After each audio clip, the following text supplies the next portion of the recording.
حتى إذا أخذنا مترفيهم بالعذاب إذا هم يجأرون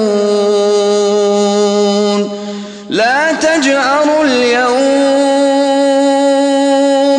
إنكم منا لا تنصرون قد كانت آياتي تتلى عليكم فكنتم على أعقابكم تنكصون مستكبرين به سامرا تهجرون أفلم يدبروا القول أم جاءهم ما لم يأت آباءهم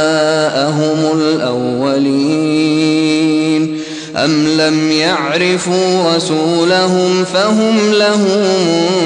منكرون أم يقولون به جنة بل جاءهم بالحق وأكثرهم للحق كارهون ولو اتبع الحق أهواءهم لفسدت السماوات والأرض ومن فيهن